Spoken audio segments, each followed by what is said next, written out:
કેમ છો વિદ્યાર્થી મિત્રો? હું મનીષ સર તમારા માટે આ વિડીયોમાં ધોરણ 8 મેથ્સ ચેપ્ટર 5 માહિતીનું નિયમનનો પાર્ટ 3 લઈને આવ્યો છું.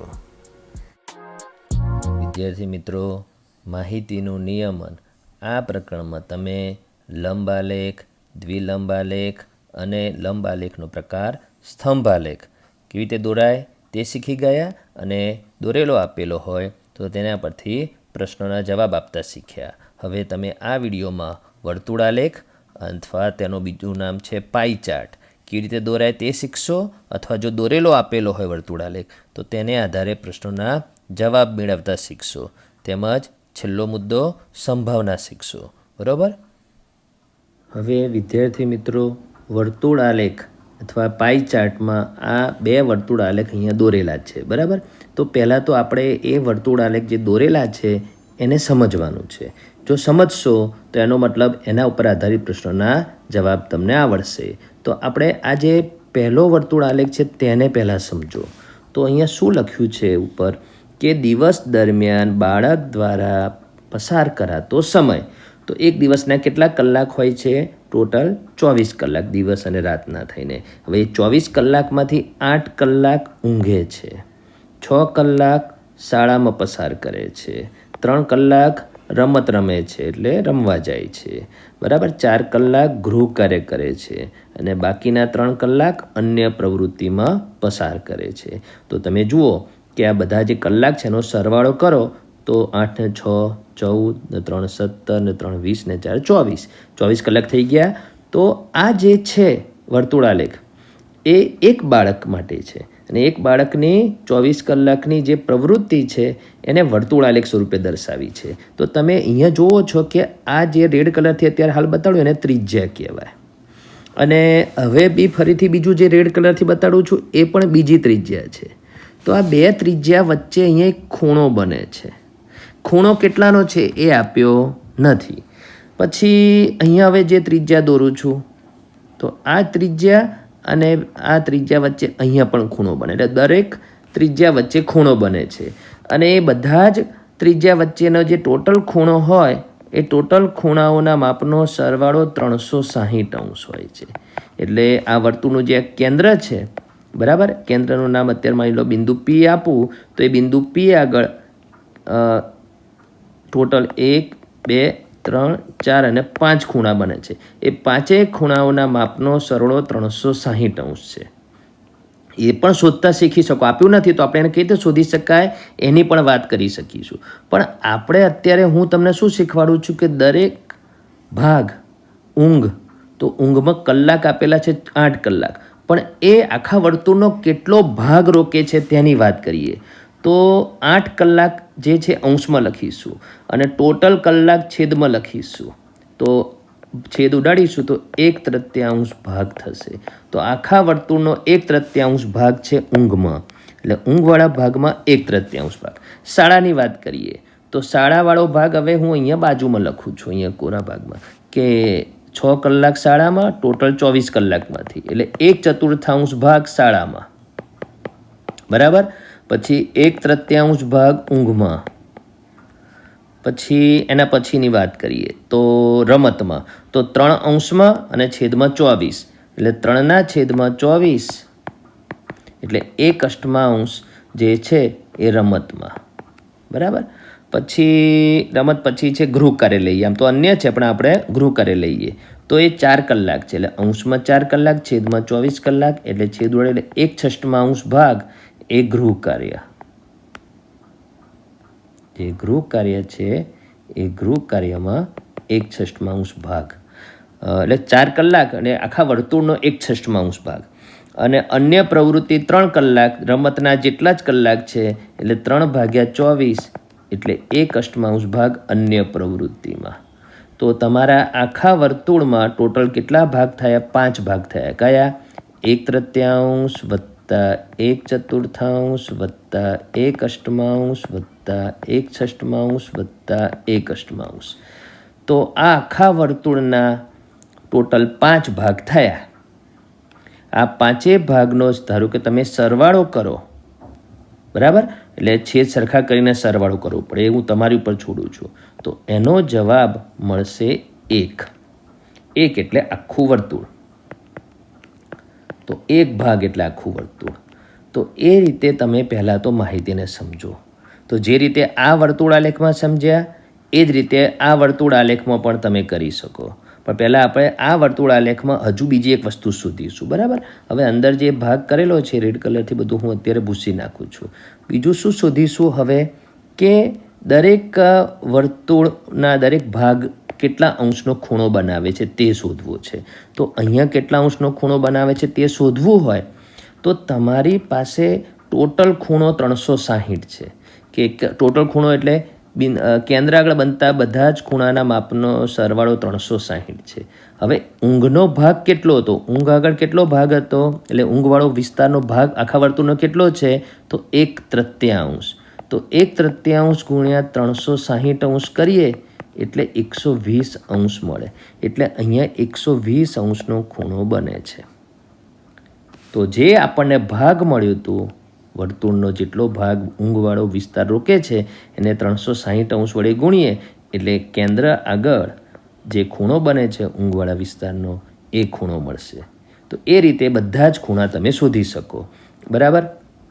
તો હવે એના પછી છે શાળામાં એટલે સ્કૂલમાં જે ભાગ છે એ ભાગ 1/4 છે. ગુણ્યા 360 કરીશું એટલે 4 વડે 360ને ભાગીશું એટલે 90 અંશ મળશે. તો શાળાવાળો જે ભાગ છે એમાં અહીંયા 90 અંશનો ખૂણો બને છે. બરાબર. તો એ રીતે તમને શાળાવાળા વિસ્તારમાં કેન્દ્ર આગળ બનતો ખૂણો મળ્યો. રમતવાળા માટે એ જ રીતે તમારે શું કરવાનું કે જે 1/8 છે તો 1/8 ગુણ્યા 360 એટલે ગુણવા કરતાં છેદમાં 8 છે એટલે 360ને 8 વડે ભાગીશું એટલે 45 અંશ મળશે. પછી 1/6 ગુણ્યા 360 કરવાથી 60 અંશ મળશે. 1/8 ગુણ્યા 360 અંશ કરવાથી 45 અંશ મળશે. એટલે 120 અંશ જે ઊંઘવાળા વિસ્તારનો ખૂણો, પછી 90 અંશ શાળાવાળા ભાગનો, પછી 45 અંશ, 60 અંશ અને 45 અંશ. એટલે જે 5 ખૂણા મળ્યા એ 5 ખૂણાઓનો સરવાળો કરીશું તો 360 અંશ મળશે. તો બીજું શું મળ્યું તમે જોયું. હવે આ જે મેં ખૂણા શોધ્યા એ ખૂણાને હજુ બીજી રીતે પણ શોધી શકીએ, પદ મૂકીને. બરાબર. પદ મૂકીને બી શોધી શકીએ અને એ શોધવા માટે હું તમને બતાડું છું. ચલો, તો કઈ રીતે પદ મૂકીશું? તો જે ટોટલ કલાક છે એ આપણને ખબર છે 24 કલાક અને ટોટલ ખૂણો ખબર છે 360 અંશ. ટોટલ એટલે કેન્દ્ર આગળ બનતા બધા જ ખૂણાના માપનો સરવાળો. તો આ જે છે એ કુલ બતાડે છે, કુલ સમય, અને આ જે બતાડે છે એ કુલ ખૂણાઓના માપનો સરવાળો. તો પદની શરૂઆત ત્યાંથી જ કરવાની. પદમાં ઉપરની લાઈન અને નીચેની લાઈનનું લખાણ હોય તો ઉપરની લાઈનના લખાણમાં બંને બાજુ કુલ આવશે. હવે આપણે શોધવાનું છે અંશ, તો એ જમણી બાજુ આવશે. 24 કલાક બરાબર 360 અંશ. તો આપણે અહીંયા 8 કલાક છે તો 8 કલાક બરાબર કેટલા અંશ? બરાબર. તો એ રીતે તમે પદ મૂક્યું તો તમે પદ મૂક્યા પછી તમે શું ગુણાકારમાં લો છો? તો 8 ગુણ્યા 360 ભાગ્યા 24. 8 વડે 24ને ભાગો તો 3, 3 વડે 360ને ભાગો તો 120 અંશ. તો પણ 120 મળે. એટલે આ રીતે પદ મૂકીને શોધી શકો, અથવા તમે પહેલાં દરેક ભાગ, વર્તુળના દરેક ભાગને વૃત્તાંશ કહેવાય. બરાબર. આખું વર્તુળને વૃત્ત કહેવાય અથવા વર્તુળ કહેવાય, પણ એનો જે ભાગ હોય છે, ધારો કે અહીં રેડ કલરથી બતાડું છું તો આને વૃત્તાંશ કહેવાય. આ ભાગને વર્તુળનો ભાગ વૃત્તાંશ કહેવાય. બરાબર. તો દરેક વૃત્તાંશ કેટલો ભાગ રોકે છે તે ભાગ શોધી કાઢવાનો અને પછી એને 360 વડે ગુણવાથી પણ તમે 120 અંશ મેળવી શકો. તો આ રીતે કેન્દ્ર આગળ બનતા બધા જ ખૂણા તમે શોધી શકો. હજુ પણ તમે એક માહિતી આના પરથી મેળવી શકો કે વર્તુળમાં દરેક ભાગ કેટલા ટકા દર્શાવે છે. તો તે શોધવું હોય તો એની પણ 2 રીત છે. પદની રીત છે અને બીજી કે આપણે દરેક વિસ્તાર કેટલો ભાગ રોકે છે તે શોધ્યું હતું. તો આ વિસ્તાર 1/3 ભાગ રોકે છે આખા વર્તુળનો. તો 1/3 ગુણ્યા હવે આખું વર્તુળ એટલે 100% કહેવાય. એટલે 100 વડે એને ગુણવાનું. એટલે 1/3 100 વડે ગુણીએ એટલે 100ને 3 વડે ભાગવાથી 33 તરી 99 ને 100 એટલે 33.1/3 મળે. તો ઊંઘવાળો વિસ્તાર આખા વર્તુળનો 33.1/3 ભાગ રોકે છે. એટલે ટકા મળ્યું, ભાગ મળ્યો અને અહીંયા ખૂણો મળ્યો 120°. જે રીતે ઊંઘવાળા વિસ્તાર માટે મળ્યું એ જ રીતે શાળા, રમત, અન્ય અને ગૃહ કાર્ય માટે પણ તમે મેળવી શકો માહિતી. તો આપણે વર્તુળાલેખ દોરેલો આપે તો તેના આધારે પૂછવામાં આવેલા પ્રશ્નોનો જવાબ તમે આ રીતે શોધી શકો. સમજી ગયા વિદ્યાર્થી મિત્રો? વિદ્યાર્થી મિત્રો, હવે જે આ બીજું ઉદાહરણ છે તેને સમજીએ. બરાબર, વર્તુળાલેખ દોરેલો જ છે, આપણે એને સમજવાનો છે. જો સમજશું તો પછી તેના પ્રશ્નોના જવાબ તમને આવડશે તેના ઉપર આધારિત. બરાબર, તો શું આપ્યું છે? તો એક વર્તુળ આપેલું છે, એના 3 ભાગ છે. પહેલા ભાગની અંદર એટલે પહેલો ભાગ આમાં ખબર ના પડે કયો પહેલો ભાગ, એટલે આપણે હું ધારો કે આને પહેલો ભાગ કહું છું. તો એમાં લખ્યું છે 15 વર્ષથી 60 વર્ષ સુધીની ઉંમર. પહેલાં તો આપણે આ ઉપરનું હેડિંગ વાંચવાનું કે નગરમાં વસતા લોકોની ઉંમર મુજબ વસ્તી. એટલે એ રીતે ઉપરનું વાંચ્યા પછી તમે વર્તુળની અંદર વાંચો તો ખબર પડે. તો 15થી 60 વર્ષની ઉંમરવાળા વસ્તીમાં કેટલા છે? તો 50,000. તો ક્યાં છે? એક નગરની વાત છે. બરાબર, તો એક નગરમાં 15થી 60 વર્ષની ઉંમરવાળા 50,000 લોકો રહે છે. બરાબર, એટલે વસ્તી એટલી છે. 0થી 14 વર્ષ એટલે 14 વર્ષ સુધીના 30,000 વસ્તી છે. 60 વર્ષથી વધુ ઉંમરવાળા 20,000ની વસ્તી ધરાવે છે. તો રકમને તમે સમજ્યા હશો. એટલે 3 ભાગમાં વહેંચેલું છે કે 0થી 14, પછી 15થી 60 અને 60 કે તેથી વધુ. 60 કે તેથી વધુ એટલે આમાં છેલ્લી ઉંમર એટલે મોટી ઉંમરવાળો વ્યક્તિ પણ આમાં આવી ગયો 60 વર્ષથી મોટી ઉંમરમાં. બરાબર, તો એમાં 3 ભાગમાં 0થી 14 વર્ષમાં 30,000 વસ્તી છે. બરાબર, વ્યક્તિઓની સંખ્યા 30,000 છે. 15થી 60 વર્ષવાળાની વસ્તી 50,000 છે. પછી સિનિયર સિટીઝન આપણે વાપરું તો 60 વર્ષથી વધુ તો 20,000 છે. તો હવે એનો સરવાળો કરીએ તો 1,00,000 થશે.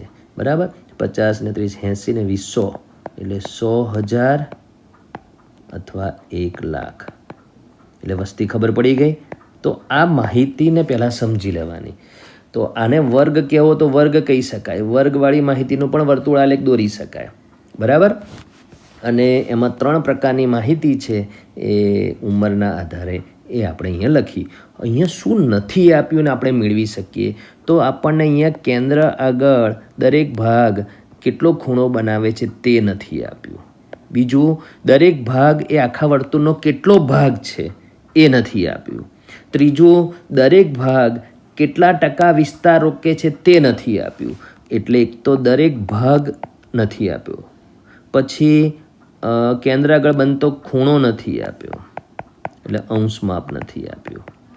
બરાબર, અને ત્રીજું ટકા દરેક ભાગ કેટલા ટકા વિસ્તાર રોકે છે તે નથી આપ્યું. તે હવે આપણે શોધી શકીએ. તો પહેલાં આપણે ભાગ શોધી કાઢીએ. બરાબર, તો એ ભાગ શોધવાની શું રીત છે? તો એ રીતમાં એ છે કે કુલ વસ્તી છેદમાં લખો. 1000માં જ લખીએ તો 100,000. બરાબર, છેદમાં કુલ વસ્તી લખવાની. હવે આપણે પહેલાં 0થી 14 માટેનો ભાગ શોધવો છે તો તેની વસ્તી અંશમાં લખો. 0 ઉડાડી દો એટલે 3 ભાગ થયો. તો એ 3 ભાગ 0થી 14 વર્ષના વસ્તી માટે થયો. એ જ રીતે તમે હવે 15થી 60માં વસ્તી અંશમાં લખો 50,000. બરાબર, અને એટલે અહીંયા 1000 જે છે આ રીતે ઉડી જાય એટલે 50 લખ્યું અને છેદમાં 100,000. લાખ કેમ ના લખ્યું? કેમ કે અંશમાં 1000 એકમ છે ને છેદમાં લાખ એકમ, એવું ના ચાલે. એટલે સરખું એકમ રાખવું પડે. એટલે 1/2 થયું. એટલે આખા નગરમાં અડધી વસ્તી 1/2 એટલે અડધી વસ્તી તો 15થી 60 વર્ષની ઉંમરવાળા વ્યક્તિઓની છે. એ રીતે આપણે માહિતીને સમજ્યા. હવે ત્રીજું જે છે 60 વર્ષ કે તેથી વધારે તેવા 20,000 છે અને કુલ વસ્તી છે 100,000. તો 1000ના 3 મીંડા ઉડી ગયા અને અહીંયા શૂન્ય ઉડી ગયો, 2 પંચા 10 એટલે 1/5. એટલે 1/5 ભાગ એ 60 વર્ષ એટલે સિનિયર સિટીઝન વાળા વ્યક્તિઓનો વર્તુળ આલેખમાં રોકે છે ભાગ. બરાબર. એટલે વર્તુળ આલેખમાં જે 3 ભાગ છે એ દરેક ભાગને આપણે અપૂર્ણાંકમાં મેળવ્યો. હવે બીજું શોધીશું ખૂણો. દરેક કેન્દ્ર આગળ કેટલાનો ખૂણો બને છે તે શોધીએ. તો એની મેં 2 રીત કીધી, પદની રીત અને જે ભાગ શોધેલો હોય એને 360 વડે ગુણો. તો 3 દશાંશ ગુણ્યા 360 ગુણવાનું ખરું પણ છેદ અને અંશ વચ્ચે તો છેદ જ ઉડે. 36 તરી 108 અંશનો ખૂણો. 1/2 ગુણ્યા 360 એટલે 180 અંશનો ખૂણો, કેમ કે 2 વડે 360ને ભાગો તો 180 મળે. 1/5 ગુણ્યા 360 એટલે આપણે 5 સીતું 35 અને 1 વધ્યો અને શૂન્ય ઉતાર એટલે 5 10 એટલે 72 અંશ. એટલે આ જે 3 ખૂણા મળ્યા એ કેન્દ્ર આગળ બનાવતા ખૂણા છે. તો આ 180 અંશ મળ્યો, પછી 0થી 14માં 108 અંશ મળ્યો, આ ખૂણો 108 અંશ અને અહીંયા 72 અંશ. એટલે આપણે ખૂણો પણ શોધી કાઢ્યો. બરાબર. ખૂણો એટલે કેન્દ્ર આગળ બનતો ખૂણો.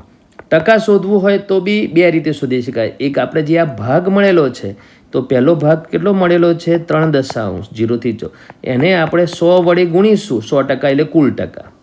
બરાબર. આખું વર્તુળ એટલે 100%. તો 30%. 30% વસ્તી છે બાળકોની, 0થી 14માં બાળક ગણવા હોય તો. બરાબર.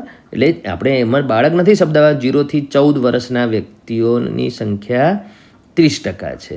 પછી છે 1/2. એટલે 1/2 એટલે 100% હોય અને 1/2 એટલે 50%. 50% વસ્તી છે 15 વર્ષથી 60 વર્ષ માટે. અને પછી છે 1/5. 1/5 ગુણ્યા 100 એટલે 20%. બરાબર. એટલે આ બધા જે ટકાનો સરવાળો કરીશું તો 100% મળશે. પછી આ બધા જ ખૂણાઓનો સરવાળો કરીશું તો 360 મળશે. અને આ દરેક ભાગ જે છે 3 દશાંશ 1/2 ને 1/5નો ટોટલ સરવાળો કરીશું તો 1 ભાગ મળશે. 1 ભાગ એટલે આખું વર્તુળ. અને આખું વર્તુળ એટલે કેન્દ્ર આગળ 360નો ખૂણો બને. અને આખું વર્તુળ એટલે 100% વિસ્તાર. તો આપણને ટકા પણ મળી ગયા. તો આ શું કર્યું આપણે? વર્તુળ આલેખ દોરેલો છે તો તેને સમજીને તેના ઉપરથી પ્રશ્નોના જવાબ મેળવ્યા. પ્રશ્નો પૂછ્યા નથી, આપણે જ પ્રશ્નો બનાવ્યા અને આપણે જ એના જવાબ શોધ્યા. અત્યારે આ અહીંયા વર્તુળ આલેખમાં નીચે કોઈ પ્રશ્નો નથી લખ્યા, પણ આપણે જે જાતે જ પ્રશ્નો બનાવીને એના જવાબ મેળવ્યા. તો હવે કોઈ પણ વર્તુળ આલેખ દોરેલો હશે તો તેના ઉપર આધારિત પ્રશ્નોના જવાબ તમે મેળવી શકશો. વિદ્યાર્થી મિત્રો, હવે આપણે પ્રયત્ન કરો કરીને આપણા માટે 4 વર્તુળ આલેખ દોરેલા છે અને 4 વર્તુળ આલેખમાં જે પૂછ્યું છે તે શોધીશું. બરાબર. અને અહીંયા લખ્યું છે કે વર્તુળ આલેખને પાઈ ચાર્ટ પણ કહે છે. બરાબર. અને એની ઉપર શું લખ્યું છે કે જે વર્તુળના દરેક ભાગ છે એને વૃત્તાંશ કહેવાય.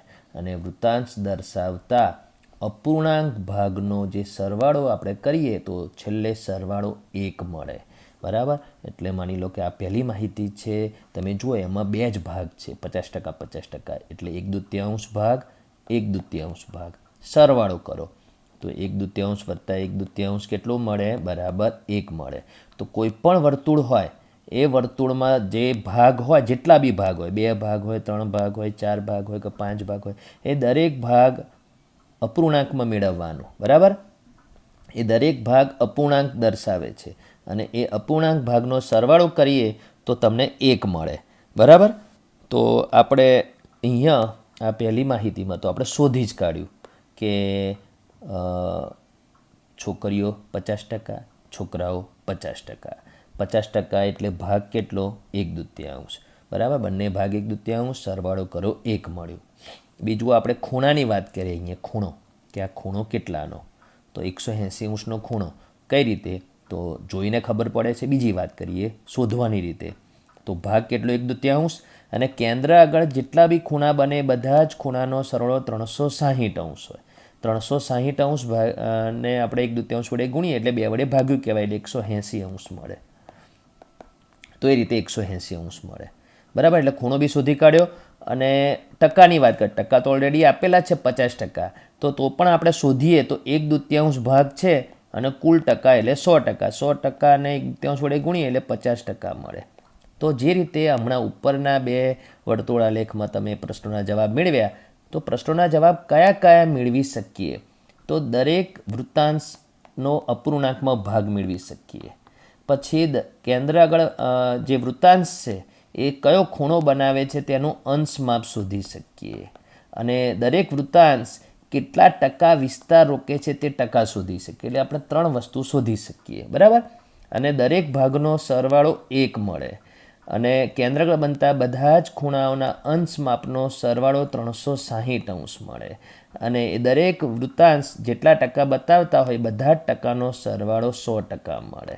એ આપણે આગળ વાત કરી. એ જ વસ્તુ આપણે અહીંયા જાતે કરવાની છે. બરાબર. હવે અહીંયા 3 ભાગ છે. તો શું છે? શાળા પરિવહન. તો શાળામાં કઈ રીતે બાળકો આવે છે? તો પગપાળા એટલે ચાલીને આવે છે 40% વિદ્યાર્થીઓ. બસ અથવા કારમાં આવે છે 40% વિદ્યાર્થીઓ. અને સાયકલ ઉપર આવે છે 20% વિદ્યાર્થીઓ. એ રીતે આ માહિતી છે. બરાબર. હવે આમાં બીજા કયા પ્રશ્નો શોધી શકીએ? તો અહીંયા ખૂણાનું અંશ માપ શોધી શકીએ. બીજું ભાગ શોધી શકીએ. ટકા તો આપી દીધેલા છે. બરાબર. અને વિદ્યાર્થીની સંખ્યા અહીંયા નથી આપી. તો જો કુલ સંખ્યા આપી દીધી હોત એ સ્કૂલની, તો કુલ સંખ્યાને આધારે તમે દરેક ભાગમાં કેટલા વિદ્યાર્થી પગપાળા આવે છે, કેટલા વિદ્યાર્થી બસ અથવા કારમાં આવે છે એ પણ શોધી શકીએ. બરાબર. હવે આપણે અંશ માપ શોધીએ. પહેલાં ભાગ શોધી કાઢીએ. તો ચલો કઈ રીતે શોધીશું? તો તમે શોધીશું કે છેદમાં ટોટલ ટકા કેટલા? તો 100. તો 100% એ છેદમાં કુલ. અને પગપાળાના ટકા કેટલા છે? 40% પગપાળાના. બરાબર. તો આપણે એમાં છેદ ઉડાડીશું તો 4 આપણે એટલે 2 વડે ભાગીએ એટલે 2/5 ભાગ. એટલે 2/5 ભાગ પગપાળા. એટલે ભાગ મળી ગયો. અને ભાગ મળી ગયો તો એ જે 2/5 મળ્યો અથવા 4 રવા દો, એનો બી વાંધો નહીં, 4 રવા દો, બંને સેમ જ છે. એને 360° વડે ગુણો. બરાબર. એટલે તમને મળશે કે 144° ખૂણો. તો અહીંયા 144° ખૂણો બને છે કેન્દ્ર આગળ પગપાળા વિસ્તારનો. હવે નીચે પણ 40% છે, એ પણ 144° ખૂણો. 144° ખૂણો, 140 ને 144. તો 144 કેટલા થયા? 288. તો 288 360માં તો 288 એમ જ થઈ ગયા. તો સાયકલવાળો વિસ્તાર કેટલા અંશનો ભાગ બતાડે છે તે તમે 2 રીતે શોધી શકો. 360માંથી 288 બાદ કરીને બી મેળવી શકો, અથવા પહેલાં એનો ભાગ શોધીએ. તો સાયકલવાળા ટકા કેટલા છે? 20%. કુલ ટકા કેટલા હોય? 100%. છેદ ઉડાડીશું એટલે 2 અને 2 પણ 1/5 થાય. તો આપણે નથી ઉડાડતા. 2 ગુણ્યા 360. 0 ઉડી જાય એટલા માટે 2 ને 2 રાખ્યું. બાકી 1/5 પણ આપણે કરી શકીએ. એમાં પણ છેદ ઉડાડવામાં એટલો તો વાંધો ના આવે. 36 નું 72. તો આ ખૂણો જે છે એ 72. તમને લાગે છે વિસ્તાર તો બહુ નાનો છે, પણ આ એક રફ આકૃતિ છે. બરાબર. હવે 72° જે છે એ આ બંનેની બાદબાકી મળે છે કે નહીં એ જોઈ લઈએ. ચલો. તો 0માંથી 8 ના જાય એટલે કાપીને 10 મૂકો, 10માંથી 8 જાય તો 2, અહીંયા 5 થયા. 5માંથી 8 ના જાય એટલે કાપીને અહીંયા 15 કરો, અહીંયા 2, 15માંથી 8 જાય તો 7. મળ્યું ને 72°. તો જે સાયકલ ઉપર આવે છે 72°નો ખૂણો બનાવે છે કેન્દ્ર આગળ. તો આપણને શું મળ્યું? અંશ માપ મળ્યું. ટકા આપી દીધેલા છે. બરાબર. ભાગ પણ આપણે શોધી કાઢ્યા. તો દરેક વર્તુળાલેખમાં આપણે એવું કરી શકીએ. હવે અહીંયા આ જે વર્તુળાલેખ છે તો એ વર્તુળાલેખમાં પ્રેમ અને ધિક્કાર એવા 2 ભાગ છે. તો હવે એની ઉપર કંઈ લખ્યું નથી કે કોના માટે છે. તો આપણે શું માનીશું? ચલો, પ્રેમ અને ધિક્કારમાં મતલબ તો ખબર પડે છે ને. તો આપણે અત્યારે કોના માટે વાપર્યું છે એવું અહીંયા સ્પષ્ટ નથી. તો આપણે બનાવી દઈએ કે કોઈ એક વ્યક્તિ છે, એને આટલા બધા પ્રેમ કરે છે. બરાબર, પણ 15% એને ધિક્કારે છે. એ રીતે માહિતી કોઈ એક વ્યક્તિ માટે. બરાબર, તો આપણે એમાં ખાલી ધિક્કારના ટકા આપેલા છે. કેટલા ટકા વ્યક્તિઓ એને પ્રેમ કરે છે નથી આપ્યું, તો એ કેવી રીતે શોધી શકીશું? કુલ ટકા કેટલા એ આપવાની જરૂર નથી, 100% જ કહેવાય. તો 100%માંથી 15% બાદ કરો એટલે 85% વ્યક્તિ એ બાળકને પ્રેમ કરે છે. બરાબર, એ રીતે આપણે એને સમજીશું. એટલે 85% આપણે મેળવ્યું. હવે આપણે આ અંશ માપ મેળવવું છે. અંશ માપ તો તમારે પહેલાં તો એ 85% એટલે કેટલો ભાગ છે તે શોધીએ. તો 85%ને કુલ ટકા વડે ભાગવાથી તમને ભાગ મળશે. કેટલા અપૂર્ણાંકમાં એ છે? તો 5 વડે ભાગવાથી 17, 5 વડે ભાગવાથી 20. એટલે 17/20 ભાગ એ પ્રેમવાળો ભાગ છે, અને એને 360° વડે ગુણીશું એટલે 2 વડે 0 ઉડી જશે, 2 વડે ભાગીશું એટલે 18, 18 ગુણ્યા 17 કરીશું એટલે જેટલા અંશ મળે એટલા અંશ એ પ્રેમવાળા ભાગનો વિસ્તારનો કેન્દ્ર આગળ બનતો ખૂણો છે. બરાબર, તો તમારે એ બંનેનો ગુણાકાર કરીને તમારે જાતે મેળવવાનું. આપણે 15% વાળું મેળવી લઈએ. 15% છેદમાં 100% એટલે આપણને પહેલાં ભાગ મળશે. તો 5 વડે 3, 5 વડે 20 એટલે 3/20, અને એને 360° વડે ગુણીશું. બરાબર, એટલે 2 વડે ભાગીશું એટલે 18, 18 તરી 54°. તો આ ખૂણો 54° મળી ગયો કેન્દ્ર આગળનો. અને પેલો ખૂણો તમારે ગુણાકાર 17 ગુણ્યા 18 કરીને મેળવો એટલે 360°માંથી તમે ખાલી 54° બાદ કરશો તો પણ તમને 306° એ તમને પ્રેમવાળા વિસ્તારનો આગળનો ખૂણો તમને મળશે 306°. બરાબર, તો આ રીતે તમે ટકા આપેલા હતા એટલે અંશ શોધ્યું અને ભાગ શોધ્યો. તો કયા બે ભાગ થયા? એક 3/20 વાળો ભાગ થયો અને બીજો ભાગ થયો અહીંયા 17/20. આ 17/20 વાળો ભાગ થયો અને 3/20. તો જુઓ 3/20 અને 17/20 આ બે ભાગ થયા. ચલો એ બંનેનો સરવાળો કરો. 17/20 ને 3/20નો સરવાળો કરો તો છેદ તો 20 સરખા જ છે. 3 + 17 એટલે 20, 20 × 20 એટલે આખું વર્તુળ. એટલે આપણે સાચા છે ખોટા એ પણ આપણે જાતે ચેક કરી શકીએ. હવે અહીંયા આ છેલ્લું વર્તુળ છે. આપણે પ્રવૃત્તિ કરો, જાતે જ કરવાનું, છતાં હું તમને સમજાવું છું. તો શું છે? ટીવી ઉપર વિવિધ કાર્યક્રમોની ચેનલ નિહાળનારા દર્શકો આ પ્રમાણે છે કે ટોટલ દર્શકોમાંથી 50% દર્શકો મનોરંજનવાળા કાર્યક્રમો જ જુએ છે. 25% જે છે એ ખેલ રમત એટલે સ્પોર્ટ્સ જુએ છે.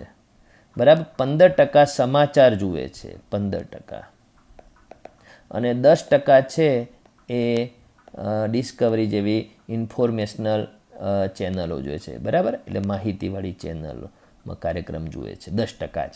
બરાબર, એટલે આપણે શું છે કે અહીંયા ટકા આપી દીધું છે. ટોટલ ટકા કેટલા હોય? 100%. તો એને આધારે આપણે અંશ માપ શોધી શકીશું, ભાગ શોધી શકીશું. તે તમે જાતે પણ કરી શકશો, પણ હું મારી રીતે આ છેલ્લી વખત તમને સમજાવી દઉં છું, છેલ્લું ઉદાહરણ. પછી આગળ કોઈ પણ વર્તુળ આલેખ ઉપર આધારિત પ્રશ્નોના જવાબ હું તમને નહીં સમજાવું, કેમ કે આમાંથી જ બધું આવી જાય છે. તો ટોટલ 100%. બરાબર, એ છેદમાં રાખીને અંશમાં તમે મનોરંજનવાળો ભાગ શોધવા માગો છો એટલે 50% અંશમાં લખો એટલે 50/100 એટલે 1/2 ભાગ. એટલે 1/2 મળી ગયું મનોરંજન માટે. બરાબર, છેદમાં 100% અને ખેલ રમત માટેના 25% અંશમાં લખીએ એટલે 25 × 100 એટલે 1/4 ભાગ એ સ્પોર્ટ્સ માટેનો થઈ ગયો, એટલે એનો 1/4. બરાબર, હવે તમે આ 15% અને 10%માં આપણે કરવું હોય તો 15% અંશમાં અને 100% છેદમાં, અને છેદ 5 વડે ઉડાડીએ તો 5 તરી 5 × 20 એટલે 3/20. એટલે આ ભાગ 3/20 છે. અને 10% ભાગ્યા 100 એટલે 1/10. તો દરેકનો ભાગ શોધી કાઢ્યો. હવે તમે ખૂણો શોધવો છે. તો ખૂણો શોધવો હોય કે દરેક ભાગ કેન્દ્ર આગળ કેટલું અંશ માપ બનાવે છે તેની વાત કરીએ. તો ભાગ શોધાઈ ગયો એટલે 360 વડે ગુણવાનું. તો પદની રીત પણ થઈ શકે. તો ચલો આ 1/2 ભાગ છે તેની વાત કરીએ. 1/2 ગુણ્યા ટોટલ ખૂણો 360°, કેન્દ્ર આગળ બનતા બધા જ ખૂણાના માપનો થોડો 360, એને આધારે તમે 1/2 ગુણ્યા 360 કરો એટલે 180° મળશે. એટલે આ ખૂણો 180°નો મળ્યો.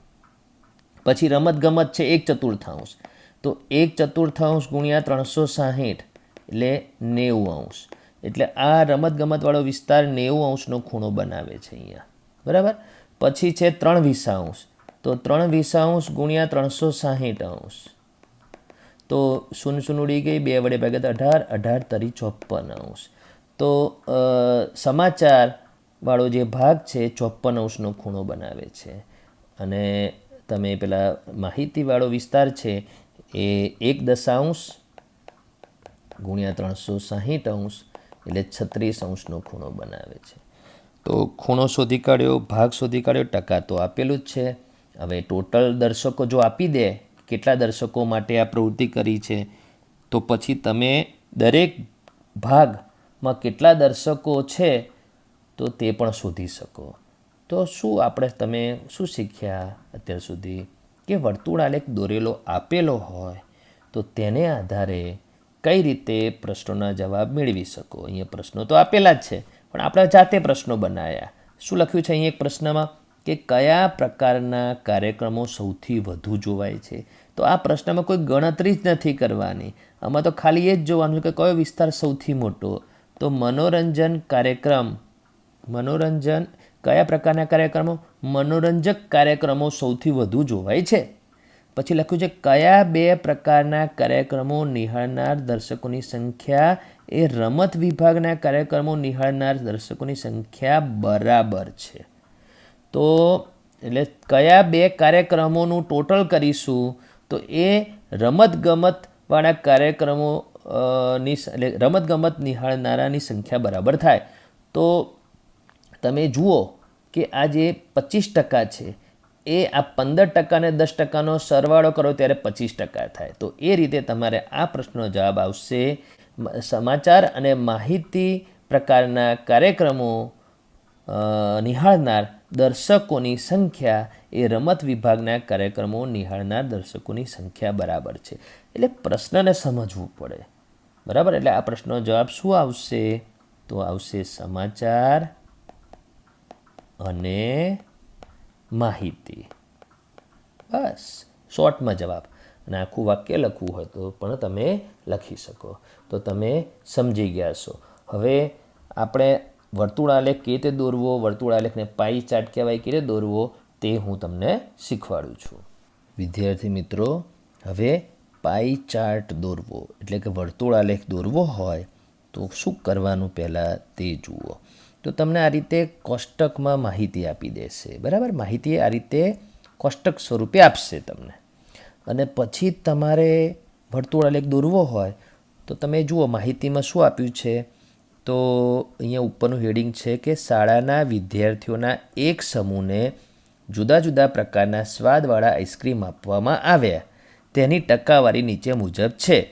તો ચોકલેટવાળો આઈસ્ક્રીમ 50% વિદ્યાર્થીઓને આપ્યો, વેનીલા આઈસ્ક્રીમ 25% વિદ્યાર્થીઓને, અન્ય 25%. તો આ જે માહિતી છે એ માહિતીને પહેલાં સમજી લેવાની, બરાબર. અને સમજીને પછી શું કરવાનું, એનો અંશ માપ શોધવાનું. કેમ કે વર્તુળાલેખ દોરવો હોય તો તમારે અંશ માપ શોધવું જ પડે.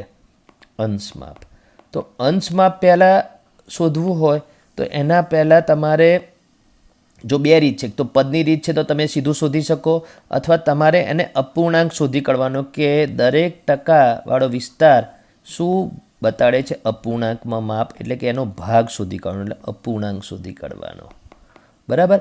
અપૂર્ણાંક શોધવા પછી તમારે એનું અંશ માપ શોધી કાઢવાનું.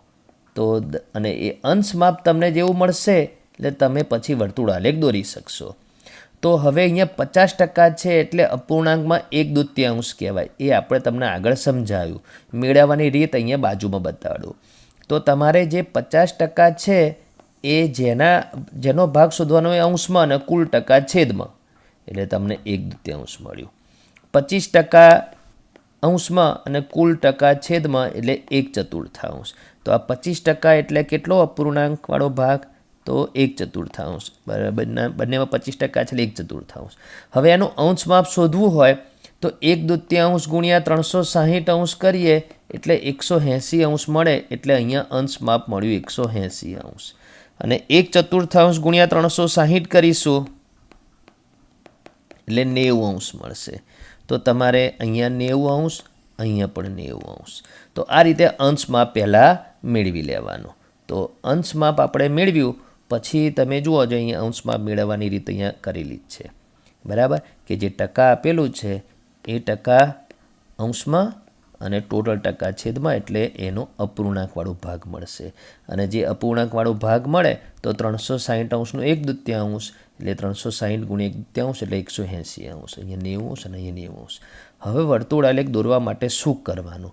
તો અહીંયા તમારે અહીંયા જો બધું કરેલું જ આપ્યું છે, પણ હું તમને એ બતાડી દઈશ તો તમને ખબર નહીં પડે. સાધનની મદદથી પછી દોરીને બતાડું છું. પહેલાં વગર સાધને તમને બતાવું છું પહેલાં શું કરવાનું. તો સૌથી પહેલાં તમારે પરિકરની મદદથી એક વર્તુળ દોરી દેવાનું. બરાબર, અત્યારે હું તમને પહેલાં સાધન વગર બતાડું છું, એક વર્તુળ દોરી દેવાનું પરિકરથી. અત્યારે વગર પરિકરે મેં વર્તુળ દોર્યું. પછી તમારે કેન્દ્ર જ્યાં મૂક્યું હોય ત્યાં ટપકું કરી અને ત્યાંથી તમારે વર્તુળ સુધી એક ત્રિજ્યા દોરી દેવાની. પછી તમારે લેવાનું કોણ માપક. અર્ધવર્તુળ ટાઈપનું તમારું કોણ માપક હોય. અહીંયા 90 લખેલું હોય, અહીંયા 0 હોય, અહીંયા પણ 0 હોય. એ તમને કોણ માપક ખબર છે. એ કોણ માપક તમારે લઈ એ કોણ માપક તમારે અહીંયા મૂકવાનું.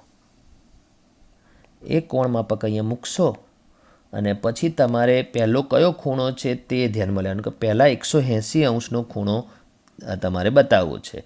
તો તમારે અહીંયા કોણ માપકમાં જે જગ્યાએ તમારી ત્રિજ્યા દોરી હોય ત્યાં 0° ગણવાનો.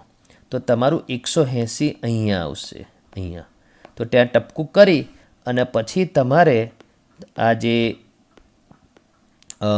કોણ માપક મૂકેલું હોય એ ઉઠાવી લેવાનું અને પછી તમારે એ ટપકું જે અહીંયા કરેલું છે એ ટપકા સાથે તમારે માપપટ્ટીથી આમ કરીને જોડીને બીજી ત્રિજ્યા દોરી દેવાની. તો કેન્દ્રનું નામ આપવાનું નથી, પણ માની લો ધારો કે બિંદુ O આપ્યું તો પહેલી ત્રિજ્યા OA હતી અને હવે જે ત્રિજ્યા દોરી એ OB અને આ ખૂણો બન્યો 180°. બરાબર, અને તે માહિતી છે ચોકલેટ. તો તમારે વર્તુળમાં અહીંયા લખી દેવાનું ચોકલેટ. અને બીજું તમારે શું લખવાનું વર્તુળ આલેખની અંદર શું આપ્યું છે 50%. તો તમારે લખવાનું 50%. તો આટલું થઈ ગયું. પછી તમારે જે આ કોણ માપક છે એ કોણ માપક તમારે અહીંયા હું એને બ્લેક કલરથી બતાડું છું. બરાબર, એ કોણ માપક તમારે પછી અહીંયા ઊંધું મૂકવાનું. કોણ માપક બરાબર, કોણ માપક અહીંયા ઊંધું મૂકશો તો 90 અહીંયા બરાબર ઉપર આવશે. તો તમારે અહીંયા ટપકું કરી અને તમારું જે કોણ માપક ઉઠાવી દેવાનું અને જે ટપકું કર્યું હોય એ ટપકાને તમારે કેન્દ્ર સાથે જોડી દેવાનું માપપટ્ટીથી. એટલે આ રીતે તમારી ત્રીજી ત્રિજ્યા બનશે OC. નામ આપવાની જરૂર નથી, આ તો મેં અત્યારે આપ્યું છે. બરાબર, તો આ રીતે તમારે બીજા બે ભાગ પડશે. તો આ 90°નો ખૂણો આ બાજુ બી 90° અને આ બાજુ પણ 90°, કેમ કે તમારી માહિતી એ પ્રમાણેની છે. તો એમાં એક બાજુ વેનીલા લખીશું અને બીજું બાજુ અન્ય લખીશું. તો માની લો કે આ બાજુ આપણે વેનીલા લખીશું. બરાબર, ટકા કેટલું છે તો 25%. ખૂણો કેટલાનો છે તો 90°. અહીંયા પણ ખૂણો કેટલાનો છે 90°.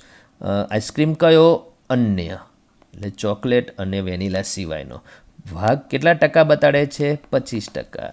શું દોરાઈ ગયું? વર્તુળાલેખ દોરાઈ ગયું. બરાબર, તો વર્તુળાલેખ દોરવા માટે તમારે ત્રિજ્યા એક દોરવાની, પહેલાં વર્તુળ દોરવાનું, પછી ગમે તે એક ત્રિજ્યા દોરવાની. એ તમે વર્તુળની ડાબી બાજુ દોરો, જમણી બાજુ દોરો, ઉપરની બાજુ દોરો, નીચેની બાજુ દોરો, ગમે તે બાજુ દોરો. જો ત્રિજ્યાનું નામ OA જ આપેલું છે. બરાબર, પછી તમારે 180°નો ખૂણો બનાવવાનો. શેની મદદથી? કોણ માપકની મદદથી. અહીંયા વગર સાધને હું તમને સમજાવ્યું મેં, અને અહીંયા બી જે આ કાચીકૃત દોરી છે એમાં બી સાધન કોણ માપક દેખાતું નથી. પણ 180 અંશનો ખૂણો તમને બનાવતા ફાવે. એટલે પહેલી માહિતી વર્તુળાલેખ દોરવા માટેની સહેલી છે કે જેમાં વર્તુળાલેખ સરળતાથી બની જાય. 180 અંશનો ખૂણો, 90 અંશનો ખૂણો સરળતાથી બની જાય. પછી 90 અંશનો ખૂણામાં વેનીલા જમણી બાજુ લખ્યું છે, અન્ય ડાબી બાજુ લખ્યું છે. આપણે જે અહીંયા સમજાવ્યું એમાં વેનીલા ડાબી બાજુ લખ્યું છે, અન્ય જમણી બાજુ લખ્યું છે. હવે કોઈ દરેક વિદ્યાર્થીને આ જ પ્રમાણે બને એવું જરૂરી નથી. ચોકલેટવાળો ભાગ નીચે પણ આવી શકે. એ જે બી આવે 180નો ખૂણો હોવો જોઈએ. તો વર્તુળાલેખ દોરવાની આ સાધન વગરની રીત હતી. હવે સાધન સાથે તમને સમજાવું છું. વિદ્યાર્થી મિત્રો, અહીંયા જે માહિતી આપેલી છે એ માહિતીના આધારે આપણે પાઈ ચાર્ટ એટલે વર્તુળાલેખ દોરવાનો છે. તો માહિતી શું આપી છે પહેલાં એ જોઈ લો કે દિવસ દરમિયાન બાળક દ્વારા પસાર કરાતો સમય એટલે ટોટલ 24 કલાકમાં બાળક 8 કલાક સૂવે છે એટલે 8 કલાકની ઊંઘ છે, 6 કલાક શાળામાં પસાર કરે છે, 4 કલાક ગૃહ કાર્ય કરે છે, 4 કલાક રમે છે અને 2 કલાક અન્ય પ્રવૃત્તિ કરે છે. એટલે આ રીતની જ માહિતી આપેલી છે. બીજું કશું આપ્યું નથી, આટલી વસ્તુ આપેલી છે. આટલી માહિતી પણ પૂરતી છે વર્તુળાલેખ દોરવા માટે. પણ આપણે શું મેળવવું પડશે વર્તુળાલેખ દોરવા માટે? અંશ માપ મેળવવું પડશે. તો તમારે આપેલી માહિતીને તમારે આ રીતે કોષ્ટકમાં લખી નાખવાની, બરાબર, અને અંશ માપ મેળવવું છે. તો આપણે આપેલી માહિતી ઉપરથી અંશ માપ મેળવવું. આ 24 કલાક પણ આપણને આપે નતા, એ આપણે સરવાળો કરીને મેળવ્યા. તો અંશ માપ મેળવવા માટેની બે રીત છે, પદની રીત કરો અને એક બીજી રીત છે. તો આપણે પદની રીત પહેલાં બતાવી દઉં. તો કલાકનું ટોટલ 24 કલાક કેવી રીતે મળ્યા? સરવાળો કર્યો ત્યારે. તો આ મેળવ્યું. હવે અંશ માપનું ટોટલ એ 360 અંશ જ હોય. વર્તુળના કેન્દ્ર આગળ બનતા બધા જ ખૂણાના માપનો સરવાળો 360 અંશ હોય. તો તેને આધારે આપણે પેલા પદની રીત કરીએ. તો પદની રીતમાં શું કરવાનું? પદ મૂકવાનું કે 24 કલાક બરાબર 360 અંશ. તેથી તો આપણે ઊંઘ માટે અંશ માપ મેળવવું હોય તો 8 કલાક બરાબર કેટલા અંશ? આ રીતે પદ મૂકવાનું બધું રફકામ છે, બરાબર. આ રીત કરીને બતાવીએ કે ના બતાવીએ, કેટલા માર્ક્સમાં પૂછેલો છે એના આધારે હોય છે. તો 8 ગુણ્યા 360 ભાગ્યા 24. 8 વડે 24ને ભાગો 3, 3 વડે 360ને ભાગો એટલે 120. તો 120 અંશ માપ મળ્યું ઊંઘ માટેના વિસ્તારમાં બે ત્રિજ્યા વચ્ચે 120 અંશનું અંશ માપ. એ રીતે શાળા, ગૃહ કાર્ય, રમત અને અન્યમાં અંશ માપ મેળવવાનું. તો પદની રીત જે છે તે કરી શકો અથવા તમે બીજી રીતમાં શું છે કે આપણે અપૂર્ણાંકમાં મેળવીએ. તો ચલો, શાળાના અંશ આપણે અપૂર્ણાંક મેળવવો હોય તો છેદમાં લખવાનું 24 કલાક ટોટલ કલાક. તો એમાંથી કેટલા કલાક શાળામાં પસાર કરે છે? તો 6 કલાક એ અંશમાં આવે. એટલે 6/24 અંશ, એને છેદ ઉડાડવું હોય તો ઉડાડી શકાય અથવા એમનું એમ રાખી ગુણ્યા 360 અંશ કરો, બરાબર. હવે 6 વડે 24ને ભાગો તો 4, 4 વડે 36ને ભાગો 4 નવા 36 ઉપર 0 એટલે 90 અંશ. તો આ રીતે પદ મૂક્યા વગર પણ તમે અંશ માપ મેળવી શકો. તો અહીંયા 90 અંશ મળ્યું. એ જ રીત આગળ કરશો એટલે અહીંયા 60 અંશ મળશે, અહીંયા 60 અંશ મળશે અને અહીંયા 30 અંશ મળશે. એટલે એ તમે પદની રીતે મેળવો અથવા આ રીતે અપૂર્ણાંકની મદદથી પણ તમે અંશ માપ મેળવી શકો. હવે અંશ માપ મેળવ્યા પછી તમારે વર્તુળાલેખ કેવી રીતે બનાવાય તે હવે જુઓ. અનુકૂળ ત્રિજ્યાવાળું એક વર્તુળ દોરો.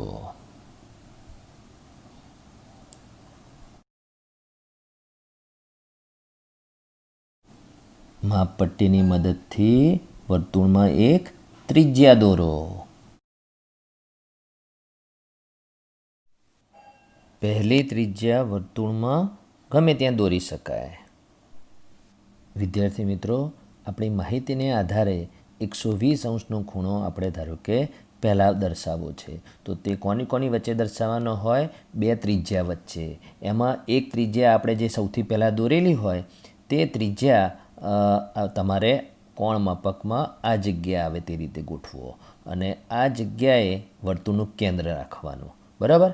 તો આ 0 છે ત્યાંથી આપણે ખૂણો સ્ટાર્ટ કરવાનું, ગણવાનું. તો 120 પહેલાં ક્યાં આવે છે? તો આ 120 એ પહેલાં નથી આવતું, કેમ કે 10, 20, 30, 40, 50, 60, 70, 80, 90, પછી 100 અને 110 અને પછી 120. તો આ 120ને ધ્યાનમાં લઈ તમારે આ જગ્યાએ ટપકું કરવાનું અને એ ટપકાને કેન્દ્ર સાથે જોડીને બીજી ત્રિજ્યા બનાવવાની.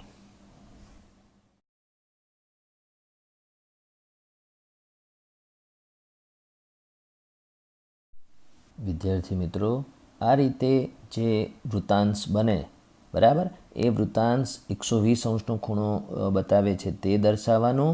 પછી આ વૃત્તાંશમાં કઈ પ્રવૃત્તિ બાળકે કરેલી છે? તો ઊંઘ. અને કેટલો સમય? 8 કલાક. આ 3 વસ્તુ તમારે આ વૃત્તાંશની અંદર લખી દેવાની. હવે વિદ્યાર્થી મિત્રો, 90° ખૂણો દર્શાવવા માટે તમે જે બીજી ત્રિજ્યા દોરી, એ બીજી ત્રિજ્યા આગળ કોણ માપક એ રીતે ગોઠવવાનું કે અહીંયા વર્તુળનું કેન્દ્ર આવે અને જે બીજી ત્રિજ્યા છે એ આ રીતે આવે અને ત્યાં તમારે 0થી સ્ટાર્ટ કરવાનું. તો 0થી તમે સ્ટાર્ટ કરો તો 90 તો જ્યાં હોય એક જ વખત લખેલો હોય તો 90નું ચિહ્ન તમારે જ્યાં આવે ત્યાં ટપકું કરી દેવાનું અને આ રીતે પછી એ ટપકાને કેન્દ્ર સાથે જોડવાનું.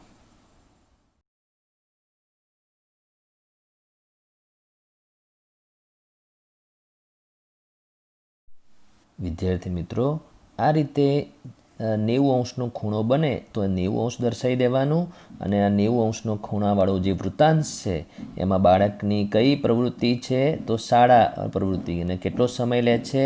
6 કલાક. બરાબર, તો તે દર્શાવી દેવાનું. બરાબર વિદ્યાર્થી મિત્રો. હવે વિદ્યાર્થી મિત્રો, 60° ખૂણો દર્શાવવા માટે જે ત્રીજી ત્રિજ્યા દોરી હોય ત્યાં યોગ્ય રીતે કોણમાપક ગોઠવી અને ત્યાં એ જે ત્રિજ્યા હોય ત્યાંથી 0 સ્ટાર્ટ કરી તમે 60 ક્યારે આવે? તો 10, 20, 30, 40, 50 અને 60. આ 60 હોય ત્યાં તમારે ટપકું કરવાનું. આ બાજુ પણ 60 આવે છે પણ આ 60 એ 120 ખૂણો કહેવાશે. એટલે આપણે 0થી સ્ટાર્ટ કરતાં જે પહેલી વખતમાં 60 આવે ત્યાં ટપકું કરી અને એ ટપકાને કેન્દ્ર સાથે જોડી દેવાનું.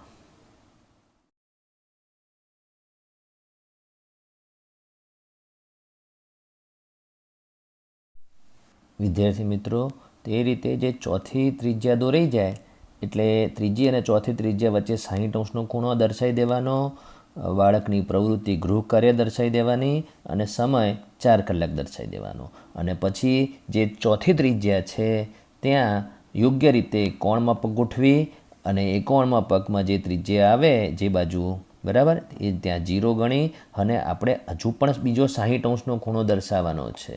તો 60° ખૂણો દર્શાવવા માટે 60 પહેલાં અહીંયા આવે છે તો ત્યાં તમારે ટપકું કરી અને એ ટપકાને કેન્દ્ર સાથે જોડી દેવાનું.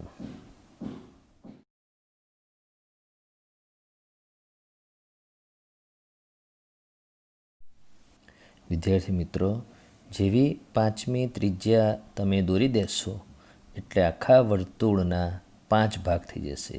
5 વૃત્તાંશમાં હવે જે છેલ્લા 2 વૃત્તાંશ છે એમાં અંદાજે માહિતી લખવાની બાકી છે તે તમારે લખી દેવાની કે 60° એ રમત બતાડે છે જેમાં 4 કલાક આપે છે. બરાબર, પછી 30° જેમાં બધી અન્ય પ્રવૃત્તિઓ કરે છે જે 2 કલાક છે. તો આ રીતે તમારે વર્તુળાલેખમાં જે રીતે ખૂણાઓ આપેલા હોય એટલે અંશ માપ આપેલું હોય તેને આધારે તમે વર્તુળાલેખ દોરી શકો. વિદ્યાર્થી મિત્રો, સ્વાધ્યાય 5.2ના બધા દાખલા તમારે જાતે જ ગણવાના છે. દાખલામાં 2 ટાઈપનું છે કે વર્તુળાલેખ દોરેલો આપેલો હોય તો તેના આધારે પ્રશ્નના જવાબ આપવા અને જો માહિતી આપેલી હોય તો વર્તુળાલેખ દોરવાનો. બરાબર, એટલે 2 ટાઈપના દાખલા છે. હવે હું તમને દરેક દાખલામાં થોડું થોડું સમજાવી દઉં છું. કરવાનું બધું તમારે જાતે જ છે જે આગળ મેં સમજાવ્યું એ પ્રમાણે. બરાબર, તો હવે અહીંયા સૌથી પહેલો દાખલો છે કે એક શહેરના યુવા વર્ગને ગમતા વિવિધ પ્રકારના સંગીત વિશે સર્વે કરવામાં આવ્યો અને એ સર્વેને આધારે આ વર્તુળાલેખ દોરેલો છે. બરાબર, અને એ વર્તુળાલેખને બરાબર સમજી લો અને પછી નીચેના પ્રશ્નોના જવાબ આપો. તો સર્વેમાં જે છે પ્રમાણે હળવું સંગીત 40% લોકોને ગમે છે, શાસ્ત્રીય સંગીત 20% લોકોને ગમે છે, અર્ધશાસ્ત્રીય સંગીત અને શાસ્ત્રીય સંગીત 10% લોકોને ગમે છે, લોકસંગીત 30%. એટલે આ માહિતી છે અને એને આધારે આ પ્રશ્નોના જવાબ તમારે આપવાના. એટલે ટકાવાળી માહિતી આપેલી છે.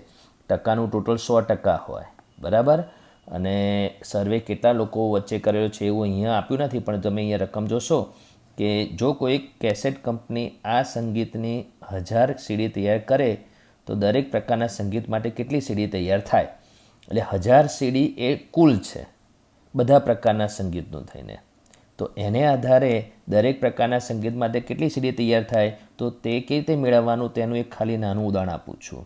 બરાબર, પહેલાં તમારે ટોટલ ટકા 100%, એને આપણે અપૂર્ણાંકમાં ફેરવવાનું. અને આપણે હળવું સંગીતનું એક સમજાવી દઉં છું. તો એના ટકા અંશમાં કરો અને એને પછી અપૂર્ણાંકમાં ફેરવો તો 4/10 આવ્યું. હજુ એનું અતિ સંક્ષિપ્ત રૂપ થાય પણ નથી કરતો. ગુણ્યા 1000 સીડી, બરાબર. તો શું ઉડી જાય એટલા માટે આપણે એને છેદ નહોતું ઉડાડ્યું. 4 ગુણ્યા 100 એટલે 400 સીડી હળવા સંગીતની બનાવવાની આવશે 1000 સીડીમાંથી. એ રીતે દરેક સંગીત માટે કેટલી સીડી તૈયાર થશે એ તમે શોધી શકો, બરાબર. તો આ રીતે પ્રશ્નોના જવાબ તમારે પહેલા દાખલામાં આપવાના છે. વર્તુળાલેખને સમજો તો. બીજો જે દાખલો છે એમાં માહિતી આપેલી છે અને એ માહિતીને સમજીને તમારે વર્તુળાલેખ દોરવાનો છે. પણ તમને ખબર જ છે કે વર્તુળાલેખ દોરવા માટે અંશ માપ મેળવવું પડે. તો તમને રકમમાં અંશ માપ આપ્યું છે? તો ના, અંશ માપ નથી આપ્યું, મેળવવું પડે. તો તમારે અંશ માપ શોધવા માટે શું કરવાનું? તો તમારી પાસે બે રીત છે, પદની રીત કરીને અથવા અપૂર્ણાંક કરીને, બરાબર. તો અત્યારે હું અહીંયા જે છે 90, 120 આપણે રકમને સમજવી પડે. શું છે? 360 લોકોને શિયાળો, ઉનાળો અને ચોમાસું એમ 3 ઋતુમાંથી પોતાની પસંદગીની ઋતુ માટે મત આપવા જણાવવામાં આવ્યું. તો 90 વ્યક્તિઓને ઉનાળો ગમે છે, 120 વ્યક્તિને ચોમાસું ગમે છે અને 150 વ્યક્તિને શિયાળો ગમે છે. એટલે ત્રણેયનો સરવાળો 360 થાય. એટલે કુલ મેળવી લીધું. આ કુલ તમારે મેળવી લેવાનું, દરેક માહિતીનું કુલ તમારે મેળવી લેવાનું. હવે અંશ માપ મેળવવું છે, બરાબર. અંશ માપ, તો અંશ માપનું કુલ 360 અંશ જ હોય. તો જુઓ આમ અહીંયા કેવું છે, આ 360 અંશ એ અંશ માપનું કુલ છે અને અહીંયા 360 વ્યક્તિમાં કુલ છે. તો જ્યારે બંને આંકડા સરખા છે તો અંશ માપ તો તમારે પદની રીત કર્યા વગર જ સીધું કહી શકો. તો 90 વ્યક્તિ 90 અંશ, 120 વ્યક્તિ 120 અંશ, 150 વ્યક્તિ 150 અંશ. તો તમારે આમાં કોઈ રીત કર્યા વગર જ તમે મેળવી શકો. આ બે આંકડા સરખા આવ્યા એટલે. હવે અંશ માપ મળી ગયું, એને આધારે વર્તુળાલેખ દોરતા મેં તમને શીખવાડેલું છે, બરાબર. તો એ પ્રમાણે તમારે વર્તુળાલેખ દોરવાનો. હવે એના પછી જે આ ત્રીજો દાખલો છે એમાં જે આ માહિતી આપી છે એના આધારે વર્તુળાલેખ દોરવાનો છે. તો અંશ માપ આપ્યું જ નથી, બરાબર. તો અંશ માપ મેળવવા માટે તમારે જે ખાના છે એનું અંશ માપ મેળવવા માટે જે 18 છે એનો આપણે 36 સાથે અપૂર્ણાંક શોધીએ તો છેદમાં 36 અંશમાં 18, બરાબર. એટલે 1/2 આવે અને એને 360 વડે ગુણીએ એટલે 180 અંશ. એ તમારે અહીંયા આવશે 180 અંશ. જો તમે એકની ખબર પડે ને એટલે બધામાં તમે ખબર પડી શકે. જો અમુક આંકડા હોય તો અહીંયા 36 છે, ત્યાં 360 અંશ. તો આ પણ દાખલો એવો છે કે તમે સરળતાથી કહી શકશો મોઢે. તો 9 છે તો 90 અંશ, 6 છે ત્યાં 60 અંશ, 3 છે ત્યાં 30 અંશ. તો તમારે અંશ માપ મેળવવામાં તમને ટાઈમ ઓછો થાય, બરાબર. જો રીત સાથે તમને માગ્યું હોય તો રીત બતાવવાની. બાકી તમારે વર્તુળાલેખ દોરવાનો છે તો માર્ક્સ બધા વર્તુળાલેખ દોરવાના જ હોય. તો આ મેં તમને સમજાવ્યું ત્રીજા દાખલામાં, બરાબર. વર્તુળાલેખ તમારે જાતે દોરવાનો છે. પછી ચોથો દાખલો શું છે કે માહિતી આપેલી છે વર્તુળાલેખ દોરીને અને વર્તુળાલેખ જે જોઈને તમારે પ્રશ્નોના જવાબ આપવાના છે, બરાબર. હવે હું આમાં સહેજે સમજાવતો ને તમારે જાતે સમજવાનું માહિતી શું છે, કઈ વસ્તુ ટોટલ છે. કુલ એટલે તમારે જે પણ માહિતી હોય એના જે કોષ્ટક હોય એ કોષ્ટકમાં કેટલી જગ્યાએ કુલ હોઈ શકે. તો જે માહિતીમાં અહીંયા સમજો કે અંશ માપ હોય તો અંશ માપમાં કુલ કેટલું હોય તો 360 અંશ. ટકામાં ટોટલ કેટલું હોય 100%. અને પછી આ માહિતીનું કુલ એ દાખલા ઉપર ડિપેન્ડ છે. અને અહીંયા આપ્યું છે 540 ગુણમાંથી મેળવેલા ગુણ નીચે પ્રમાણે છે. તો 540 ગુણ એ કુલ ગુણ છે 540. તો એ શોધી કાઢો જાતે. આ તો હું તમને આટલું સમજાવું છું, સમજાવવાની જરૂર ના પડવી જોઈએ. જેટલું મેં સમજાવ્યું એને આધારે હવે તમે કોઈ પણ દાખલાને તમે ઉકેલી શકો. વર્તુળાલેખ દોરવાનું પૂછો તો વર્તુળાલેખ દોરી શકો, દોરેલો આપેલો તેને આધારે પ્રશ્નોના જવાબ મેળવી શકો. હવે એના પછી પાંચમો દાખલો શું છે તે જુઓ. તો પાંચમો દાખલામાં આ રીતે કોષ્ટક આપી દીધું છે અને કીધું છે પાઈ ચાર્ટ તૈયાર કરો એટલે વર્તુળાલેખ. હવે આમાં શું નથી આપ્યું તમે જોઈ લો. શું નથી આપ્યું? તો અંશ માપ નથી આપ્યું. તો અંશ માપ મેળવવાનું છે. તો અંશ માપ મેળવવાની મેં તમને આગળ તો રીત સમજાવેલી જ છે. એને આધારે તમે કરવું હોય તો પહેલાં અપૂર્ણાંક શોધવાનું. તો કુલ છે વિદ્યાર્થીઓની સંખ્યા અને એમાં ગુજરાતી 40 શું છે છાત્રાલયમાં જુદી જુદી ભાષાઓ બોલતા ગુજરાતી બોલતા 40 વિદ્યાર્થીઓ છે. કેટલામાંથી? 72માંથી. તો ટોટલ 72 નીચે લખવાનું, એમાં ગુજરાતી માટેના 40 અંશમાં લખવાનું. તમારે છેદ ઉડાડો તો અત્યારે ઉડાડવાનો ને, તો ના ઉડાડીને 360 વડે ગુણશો એટલે અંશમાં પડશે. 36 દાન 360, 36 દુ 72. બરાબર. 2 વડે તમે 10ને કે 40માંથી ગમે તે એકને ભાગો તો આને ભાગીશું એટલે 20, 20 દાન 200, તો 200 અંશ અંશમાં મળી ગયું. બરાબર. ચલો પછી 12 બાળકો વિદ્યાર્થીઓ અંગ્રેજી બોલે છે તો છેદમાં 72 અને ગુણ્યા 360. બરાબર. 12 છંગ 72, 6 વડે ભાગશો એટલે 60 અંશ, એટલે અહીંયા 60 અંશ મળશે. એ રીતે દરેકનું અંશ માપ મેળવી લેવાનું. પછી તમારે વર્તુળાલેખ દોરાય કે રીતે મેં તમને આગળ સમજાવેલું છે. બરાબર. તો તમે આ સાથે વર્તુળાલેખ મેં તમને સમજાવી દીધું. હવે આના પછીનો મુદ્દો સંભાવના. વિદ્યાર્થી મિત્રો, આ ચેપ્ટરનો છેલ્લો મુદ્દો છે સંભાવના. હવે સંભાવના એને આપણે તક પણ કહીએ છીએ. બરાબર. ક્યારેક આપણે સામાન્ય બોલચાલની ભાષામાં સંભાવના શબ્દ વાપરીએ છીએ. તક, મોટે ભાગે, શક્યતા, આ બધા શબ્દોનો આપણે ઉપયોગ કરીએ છીએ. બરાબર. તો આ બધા જે શબ્દો છે એને આપણે ગણિતમાં કઈ રીતે એનો અભ્યાસ કરી શકીએ તો તેની વાત અહીંયા કરવાની છે. તો કેટલાક પ્રયત્નો આપણે કરતા હોઈએ છીએ. બરાબર.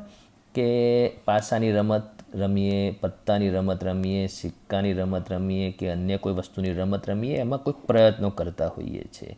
તો એ પ્રયત્નો કરવાથી આપણને કુલ પરિણામો મળે છે. એ કુલ પરિણામો મળે છે અને એમાં જુદા જુદા પ્રકારના પરિણામો મળે છે.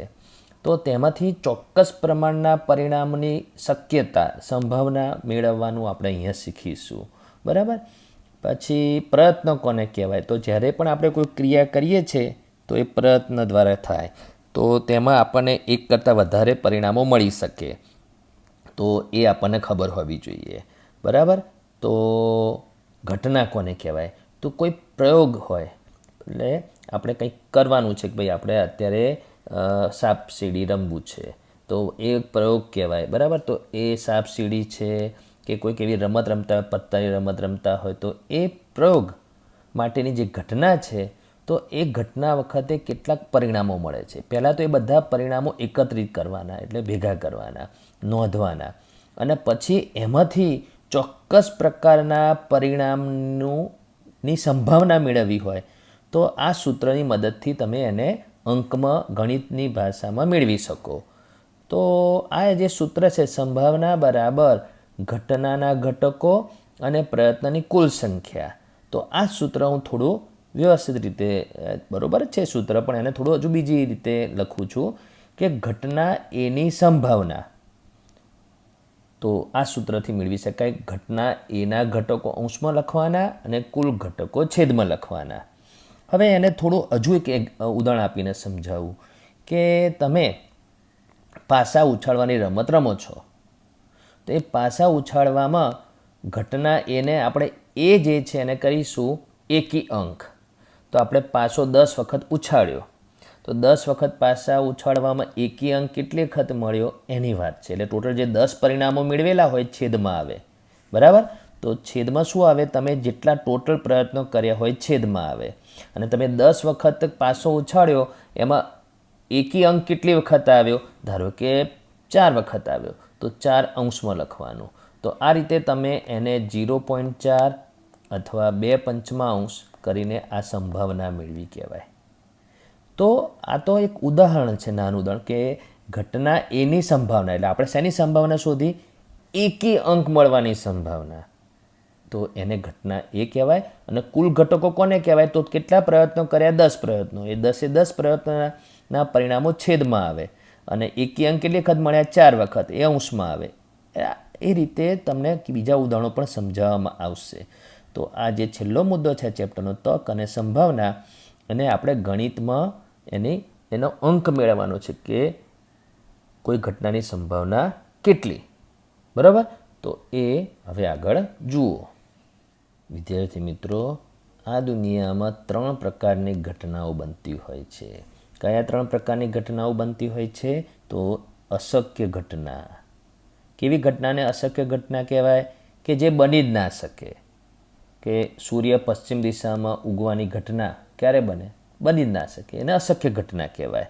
બરાબર. તો અશક્ય ઘટનાના 2 ઉદાહરણ નીચે છે. સૂર્ય પશ્ચિમ દિશામાં ઉગે તે ઘટનાને અશક્ય ઘટના કહેવાય.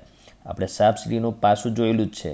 એમાં 1 થી 6 સુધીના અંકો ઉપર અંકિત કરેલા હોય છે, એટલે એના ઉપર 7 હોતો જ નથી. તો પાસો ઉછાળીએ તો 7 ક્યારે મળે? એવી ઘટના બને જ નહીં. તો એવા બધા બીજા ઉદાહરણો બી તમે વિચારી શકો. એવી ઘટનાને અશક્ય ઘટના કહેવાય. તો અશક્ય ઘટનાની સંભાવના ગણિતમાં આપણે એને 0 કરીને દર્શાવવાની, જે ઘટના બની જ ના શકે. પછી બીજો પ્રકાર છે નિશ્ચિત ઘટના, એટલે કે ચોક્કસ ઘટના, એટલે જે કીધું હોય બને જ બને. તો એવી ઘટનાની સંભાવના ગણિતમાં 1 અંક કરીને આપણે દર્શાવીએ છીએ. તો એવી નિશ્ચિત ઘટના, ચોક્કસ ઘટનાના અહીંયા 2 ઉદાહરણો છે. સૂર્ય પૂર્વ દિશામાં ક્યારે ઉગે? તો હંમેશા ઉગે. તો એવી ઘટનાને નિશ્ચિત ઘટના અથવા ચોક્કસ ઘટના કહેવાય. પાસો ઉછાળીએ તો 0 અને 7 વચ્ચેનો પૂર્ણાંક મળે. 0 થી 7 વચ્ચેનો પૂર્ણાંક મળે તો મળે જ મળે. 0 અને 7 વચ્ચેનો જ પૂર્ણાંક મળે, ચોક્કસ, નિશ્ચિત. તો એવી ઘટનાને ચોક્કસ કે નિશ્ચિત ઘટના કહેવાય. એવા બીજા ઉદાહરણો પણ બને કે એવી ઘટના કે જે કીધું છે એ બને જ બને. તો એવી નિશ્ચિત ઘટનાની સંભાવના ગણિતમાં 1 કરીને દર્શાવવામાં આવે છે. હવે ત્રીજા પ્રકારની ઘટનાને શક્ય ઘટના કહેવાય. હવે અશક્ય અને શક્યમાં અનો ફરક છે, પણ આ શક્ય ઘટનાનો અર્થ શું? બને બી ખરી, ન પણ બને. તો એવી ઘટનાની સંભાવના અંકમાં 0 અને 1ની વચ્ચે આવે. 0 થી 1ની વચ્ચે. તો એવી ઘટનાની સંભાવના આપણે ગણતરી કરીને મેળવવી પડે. બાકી આ 2 પ્રકારની ઘટનાની સંભાવના તો વગર ગણતરીએ તમે સીધો અંક આપી શકો. અશક્ય ઘટનાની સંભાવના 0, કોઈ ગણતરી જ નથી કરવાની. અને નિશ્ચિત ઘટનાની સંભાવના 1, સીધું કહી શકો. પણ જો શક્ય ઘટના હોય તો શક્ય ઘટના એટલે બને બી ખરી, ન પણ બને. તો એવી શક્ય ઘટનાની સંભાવના તમારે ગણતરી કરીને મેળવવી પડે. બરાબર. તો તેવા પ્રકારના ઉદાહરણ હવે આપણે જોઈએ. વિદ્યાર્થી મિત્રો, શક્ય ઘટનાની સંભાવના શોધવા માટે આપણે એક ઉદાહરણ જોઈશું. ચોપડીમાં ઉદાહરણ નંબર 3માં શું લખ્યું છે રકમમાં કે એક થેલામાં 4 લાલ રંગના અને 2 પીળા રંગના દડા છે. બરાબર. 4 દડા છે લાલ રંગના અને 2 છે પીળા રંગના, એટલે ટોટલ 6 દડા થયા. બરાબર. અહીં દરેક દડા રંગ સિવાય અન્ય કોઈ રીતે જુદા નથી પડતા, એટલે ટોટલ 2 પ્રકારના દડા છે. જો થેલામાં જોયા વગર એક દડો યાદચ્છિક રીતે એટલે આપણી ઈચ્છા મુજબ આંખો બંધ કરીને પસંદ કરવામાં આવે તો, એટલે બહાર કાઢવામાં આવે તો આ દડો લાલ રંગનો જ હોય તેની સંભાવના કેટલી? તો તમારે લાલ રંગનો દડો હોવાની સંભાવના ગણિતમાં શોધવાની છે, એટલે અંકમાં. તો લાલ રંગ એક ઘટનાની સંભાવના શોધે, એટલે ઘટના એ, તો ઘટના એમાં લાલ રંગનો દડો. તો આપણે હવે આને શું કઈ રીતે વાંચીશું કે લાલ રંગના દડાની સંભાવના, એટલે થોડું લાંબુ વાક્ય લખવું હોય તો કોથળામાંથી નીકળેલો દડો લાલ રંગનો નીકળે તેની સંભાવના બરાબર. તો તમારે અંશમાં શું આવશે? લાલ રંગના દડાની સંખ્યા. તો લાલ રંગના દડા કેટલા છે? તો 4. તો અંશમાં આવશે 4. તો એ જેની સંભાવના પૂછી હોય એના ઘટકો અંશમાં આવે. બરાબર. અને છેદમાં છે કુલ ઘટકો, એટલે કુલ દડા કેટલા છે? તો 6. તો આ જે મળી ગયો જવાબ. પણ તું આનું સાદું રૂપ આપશે અતિસંખ્ય 2 વડે ભાગીશું, અંશમાં 2 છેદમાં 3, એટલે 2/3 એ આ ઉપરની પરિસ્થિતિ કીધી હતી એ પરિસ્થિતિ મુજબના 6 દડામાંથી એક દડો પસંદ કરીએ તો એમાંથી લાલ રંગનો દડો મળવાની સંભાવના 2/3. તો જે શક્ય ઘટના હોય એ શક્ય ઘટનાની સંભાવના હંમેશા 0 કરતાં મોટી હોય અને 1 કરતાં નાની હોય. એટલે શક્ય ઘટનાની સંભાવના હંમેશા 0 અને 1ની વચ્ચે જ હોય. તો જે 2/3 મળ્યું એ 0 અને 1ની વચ્ચે કહેવાય. અને એ બધા શુદ્ધ અપૂર્ણાંક. બરાબર. તો શુદ્ધ અપૂર્ણાંક સ્વરૂપે જ મળે. તો આ તમને પહેલો પ્રશ્ન સમજ પડી છે. બીજો પ્રશ્ન શું કીધું છે? એટલે એમાં લખ્યું છે કે શું તે સંભાવના પીળા રંગનો દડો હોવાની સંભાવના કરતાં વધુ છે કે ઓછી? તો પીળા રંગની સંભાવના પણ પીળા રંગનો દડો નીકળવાની સંભાવના શોધી કાઢીએ. તો પીળા રંગના દડા કેટલા છે? 2. કુલ દડા કેટલા છે? 6. તો શું જવાબ મળ્યો? 1/3. તો આ જે જવાબ મળ્યો શાનો મળ્યો? પીળા રંગનો દડો મળવાની સંભાવના. એટલે મળવાની મતલબ કે આપણે બહાર કાઢ્યો તો એ પીળા રંગનો દડો મળ્યો, એની સંભાવના 1/3. તો લાલ રંગનો દડો મળવાની સંભાવના કેટલી? 2/3. પીળા રંગનો દડો મળવાની સંભાવના કેટલી? 1/3. તો સવાલ શું કીધો? શું તે સંભાવના પીળા રંગનો દડો હોવાની સંભાવના કરતાં વધુ છે કે ઓછી? તો લાલ રંગનો દડો મળવાની સંભાવના એ પીળા રંગનો દડો મળવાની સંભાવના કરતાં વધુ છે. તો એ રીતે તમે આ દાખલાને સમજ્યા હશો. બરાબર. ઉદાહરણ નંબર 3 શક્ય ઘટના કહેવાય આને. અને શક્ય ઘટનાની સંભાવના કેવી રીતે શોધાય એનું આ જે સૂત્ર છે એનો ઉપયોગ કેવી રીતે કરાય તે તમે સમજ્યા હશો. બરાબર. વિદ્યાર્થી મિત્રો, આપણે અહીંયા તમારે પ્રયત્ન કરવાનો એક ચક્ર છે. બરાબર. એ ચક્ર કેવું છે કે એ ચક્રમાં આર એટલે રેડ, જી એટલે ગ્રીન, આર એટલે રેડ, જી એટલે ગ્રીન, ગ્રીન અને રેડ 2 ટાઈપના કલર જુદા જુદા ખાના પડેલા છે. ટોટલ ખાના કેટલા છે? તો 1 2 3 4 ઉપર નીચે 4 એટલે ટોટલ 8 ભાગ છે. હવે 8 ભાગમાં એક તીરનું ચિહ્ન છે, તીરનું ચિહ્ન. બરાબર. અને આ જે ચક્ર છે એને આપણે ગોળ ફેરવીએ તો તીરનું ચિહ્ન જી ઉપર આવશે કે આર ઉપર આવશે એની સંભાવના પૂછી છે. એટલે આપણે પહેલાં તો રકમ સમજીએ. બરાબર. તો આકૃતિ 5.11માં દર્શાવ્યા મુજબ લીલા રંગનું એટલે ગ્રીન, જી એટલે ગ્રીન એટલે લીલા રંગનું વૃત્તાંશ એવી શક્યતાઓની યાદી શોધો. શક્યતા અને સંભાવના શોધવાની હોય ગણિતમાં, તો અંકમાં શોધવાની. તો કેટલી શક્યતાઓ છે? તો શેની? લીલા રંગની. તો લીલો એટલે ગ્રીન, જી કેટલી વખત લખ્યું? તો 1 2 3 4 5. તો 5 શક્યતાઓ રહેલી છે. તો શક્યતા પૂછી છે, સંભાવના અંકમાં નથી મેળવી એટલે 5 શક્યતાઓ છે. એટલે બરાબર. એની યાદી કરો તો એ યાદી તમે 5 મેળવી શકો. લીલા રંગનું વૃત્તાંશ ન હોય તેવી શક્યતાની યાદી કરો તો 3. લીલા રંગનું વૃત્તાંશ ન હોય એટલે રેડ રંગનું હતું, આર 3 વખત લખેલું છે તો તેની 3 શક્યતાઓ છે. તો પહેલા પ્રશ્નનો જવાબ મળી ગયો. હવે જ્યારે સંભાવના પૂછે તો તે 0 હોય અથવા 1 હોય અથવા 0 અને 1ની વચ્ચે હોય. કદી સંભાવના 1થી મોટી ના હોય. કોઈ પણ ઘટનાની સંભાવના 1થી મોટી હોય જ નહીં. અને કોઈ પણ ઘટનાની સંભાવના 0થી નાની હોય જ નહીં. 0થી નાની એટલે ઋણ હોય જ નહીં. અને 1થી મોટી ના હોય. હા, કેટલી શક્યતાઓ છે? એ 1થી મોટું હોય કે 5 શક્યતાઓ છે, 3 શક્યતા છે લીલો રંગ ન મળે. તો શક્યતાની યાદી તમને આ રીતે સમજાવશો. પછી શું પૂછે છે? લીલા રંગનું વૃત્તાંશ મળે તેની સંભાવના શોધો. હવે સંભાવના કીધી એટલે ગાણિતિક જવાબ મેળવવાનો છે. લીલા રંગનું વૃત્તાંશ મળે તેની સંભાવના.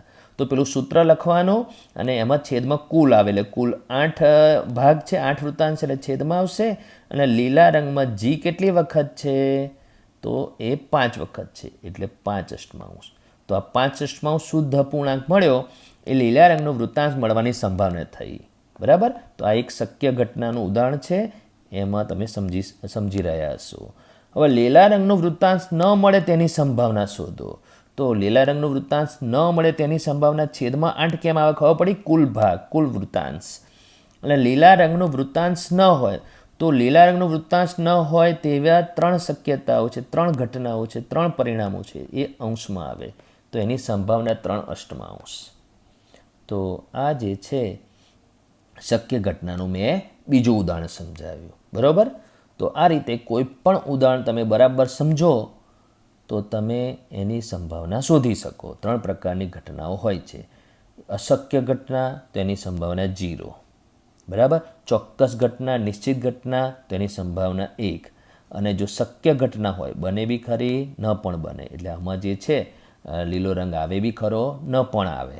બરાબર. કેમ કે બધું જી નથી, બધા ગ્રીન નથી. જો બધા ગ્રીન હોય તો એ નિશ્ચિત ઘટના થઈ જાય ગ્રીન આવવા માટેની. બરાબર. એ રીતે તો એની સંભાવના 0 અને 1ની વચ્ચે જ મળે. અને પેલું જે મેં સૂત્ર કીધું હતું તે પ્રમાણે. બરાબર. તો તમે સમજ્યા હશો. વિદ્યાર્થી મિત્રો, વ્યવહારિક જીવનમાં તકો, સંભાવનાઓનો ઉપયોગ ક્યાં થાય છે? તો તમે જોયું હશે કે ઇલેક્શન થતું હોય છે, ચૂંટણી, ત્યારે વોટિંગ પૂરું થઈ જાય તો એ દિવસે સાંજે એક્ઝિટ પોલ આવતો હોય છે. તો એક્ઝિટ પોલ તમે શબ્દ સાંભળ્યો જ હશે, બરાબર? તો જે એક્ઝિટ પોલ જ્યારે થતો હોય ત્યારે એ વખતે જ કહેવામાં આવતું હોય છે કે આ પક્ષની જીતવાની શક્યતા કેટલી છે, કઈ સીટ કોણ જીતશે. તો એની સંભાવના ગાણિતિક રીતે નથી કહેતા, પણ તમને એ જગ્યાએ લોકો ગાણિતિક રીતે સંભાવના મેળવીને પછી નક્કી કરતા હોય છે કે કયો પક્ષ કેટલી સીટો જીતશે. તો ત્યાં સંભાવનાનો ઉપયોગ થાય છે. ત્યારે એ લોકો શું કરે છે, કેટલાક લોકોને પ્રશ્નો પૂછીને એમાંથી ટોટલ માની લો કે 100 વ્યક્તિઓને પૂછ્યું, તો 100 વ્યક્તિમાંથી ધારો કે 40 વ્યક્તિ કહેશે કે ભાજપ જીતશે, બરાબર? અને બાકીના 60 વ્યક્તિઓમાંથી જુદા જુદા પક્ષને જીતવાનું કહેશે. તો એ પક્ષ બી ઘણા બધા હોય છે, 2 જ પક્ષ નથી હોતા. તો પૂછનાર શું વિચારશે કે ભાજપ 40 છે એટલે જીતવાની શક્યતા નથી, એવું નહીં. પછી આ 60માં જે પક્ષને 40 કરતાં વધારે જીતવાવાળા સંખ્યા મળી હોય, ધારો કે 42, તો પછી ભાજપની જીતવાની શક્યતા ઓછી, તો એ સીટ પછી ભાજપના પક્ષમાં ના બતાડે, બીજા પક્ષમાં બતાડે. તો ત્યાં સંભાવનાનો ઉપયોગ થતો હોય છે. પછી ભૂતકાળના વર્ષોની માહિતી પરથી અને એ બધા પરિણામોને ધ્યાનમાં રાખીને હવામાનની આગાહી કરતા હોય છે. હવે હવામાનની આગાહીનું ખાલી એક નાનું ઉદાહરણ આપું છું કે માની લો કે અત્યારે સપ્ટેમ્બર મહિનો ચાલે છે, બરાબર? તો દર વર્ષે સપ્ટેમ્બર મહિનામાં વરસાદ પડે છે તો કેટલા દિવસ પડે છે, કેટલા મિલીમીટર પડે છે, બધા આંકડા હોય જ અત્યારના વર્ષોમાં. અને જુદા જુદા વિસ્તારમાં જુદું જુદું હોય. હું ખાલી અત્યારે માની લો કે અમદાવાદની વાત કરું, તો અમદાવાદમાં સપ્ટેમ્બર મહિનામાં વરસાદ કેટલા વખત પડે છે એની બધી એવરેજ કાઢે, અને એને આધારે હવામાન વિભાગ એમ કે સપ્ટેમ્બર મહિનામાં વરસાદ પડવાની સંભાવના આ વર્ષે આટલી છે. એ ભાઈ ટકામાં બી કહેતા હોય છે, એટલે જે અપૂર્ણાંક મળે એને ટકામાં પણ ફેરવી શકાય. ધારો કે 1/2 સંભાવના મળી તો એને ટકા એટલે 50% કહેવાય. 100 વડે ગુણો એટલે 50%, એટલે ટકામાં બી મેળવી શકાય. પહેલાં અપૂર્ણાંકમાં મળે પછી ટકામાં મળે. તો એ રીતે સંભાવનાનો ઉપયોગ આ રીતે વ્યવહારમાં પણ થતો હોય છે, બરાબર વિદ્યાર્થી મિત્રો? આ ચેપ્ટરનું છેલ્લું સ્વાધ્યાય 5.3. આમ તો તમારે જાતે જ કરવાનું છે, સંભાવના ઉપર આધારિત જ પ્રશ્નો છે, બરાબર? દાખલા છે ખરા, પણ એ દાખલા મોટી ગણતરીના નથી. તો હું થોડું ઉપર છેલ્લું સમજાવી દઈશ. પહેલો પ્રશ્ન છે કે એક વર્તુળ છે, બરાબર? વર્તુળમાં ટોટલ 5 ભાગ છે, બરાબર? A 2 વખત લખેલું છે, B 1 વખત લખ્યું છે, C અને D બંને 1 વખત લખેલું છે, બરાબર? અને ચક્ર ફેરવી શકાય એવું છે અને એક તીરનું ચિહ્ન છે, બરાબર? તો શું છે, ફરતું ચક્ર, અને છે એક સાથે 2 સિક્કા ઉછાળવા.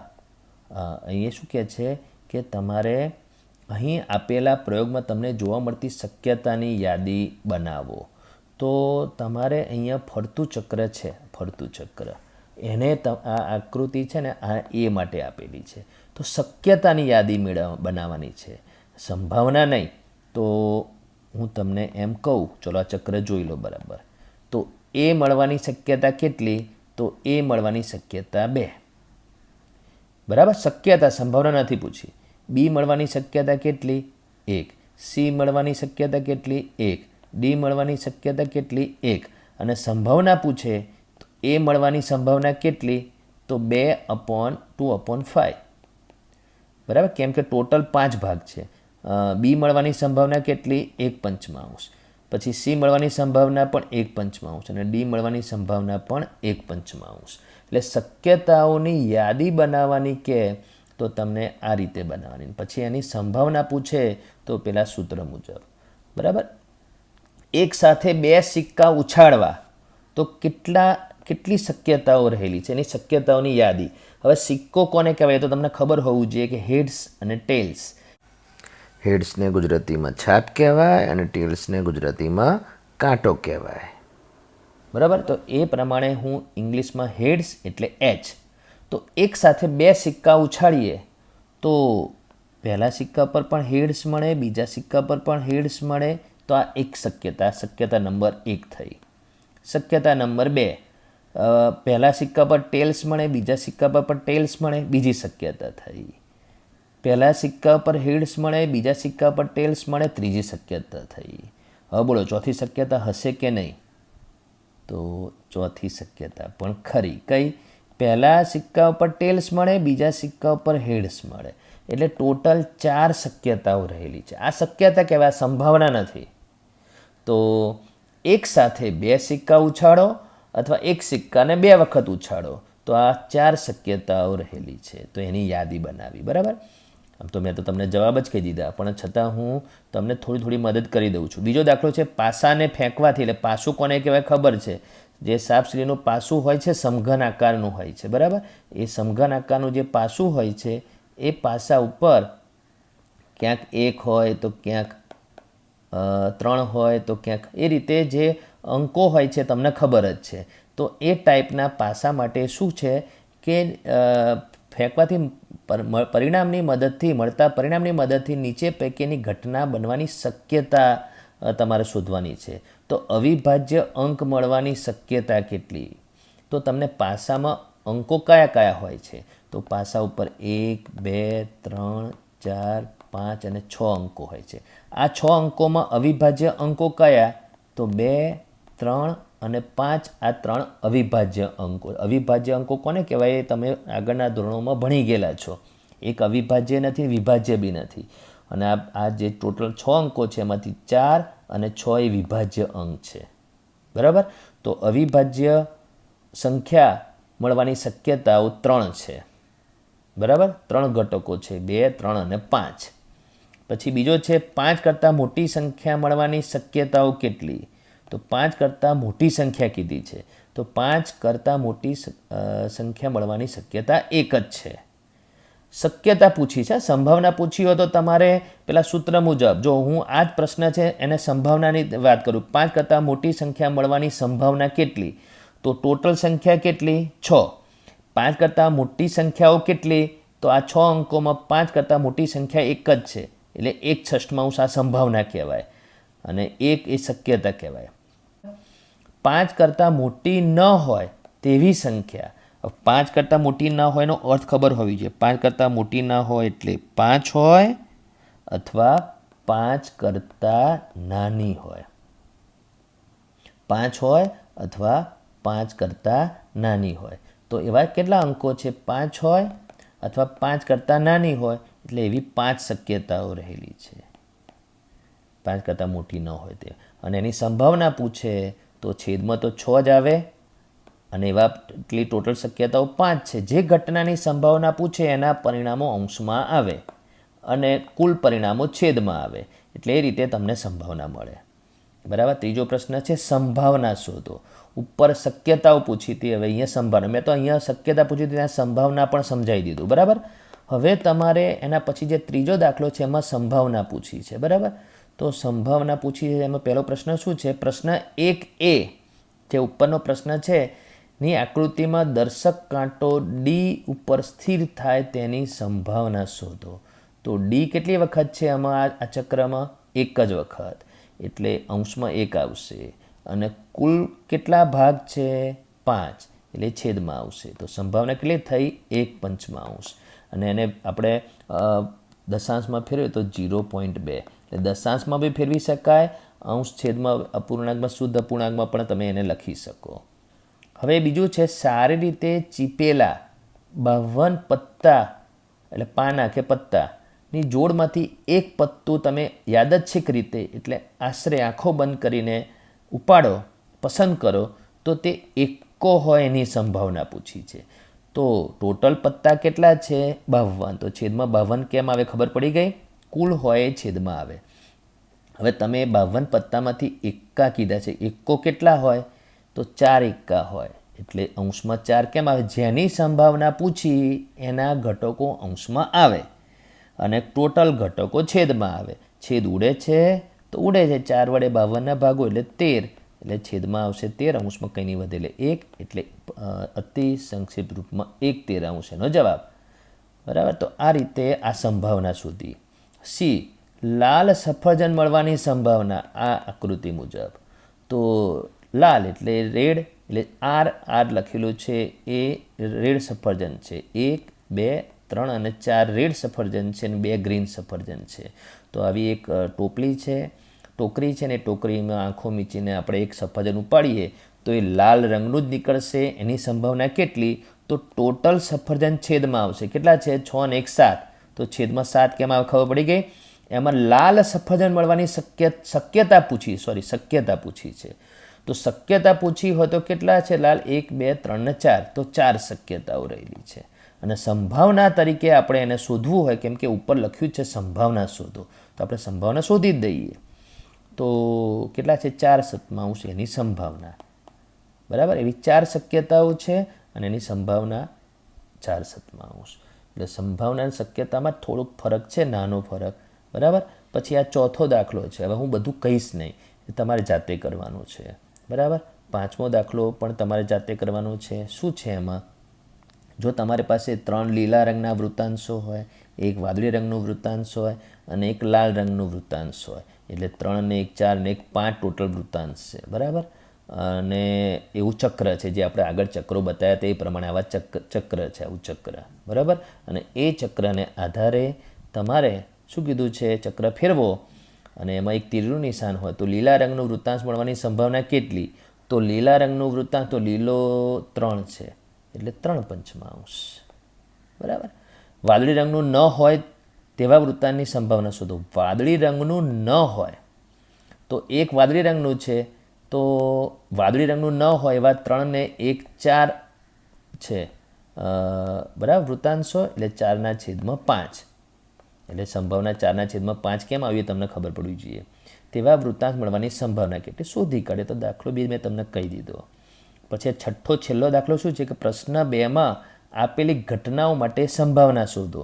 તો પ્રશ્ન 2માં જે ઘટના છે એની સંભાવના પૂછી છે. તો પ્રશ્ન 2 આ રહ્યો, તો તેની સંભાવના પૂછી છે. તો આપણે લગભગ સંભાવના બી જોડે જોડે શોધી જ કાઢી હતી. બરાબર. તો એ શક્યતા પૂછી છે, શક્યતા અને સંભાવના તમને પૂછે. તો શક્યતા કોને કહેવાય? તો ટોટલ પરિણામો, એ પ્રમાણેના પરિણામો કેટલા મળે એ શક્યતાઓ થઈ. બરાબર.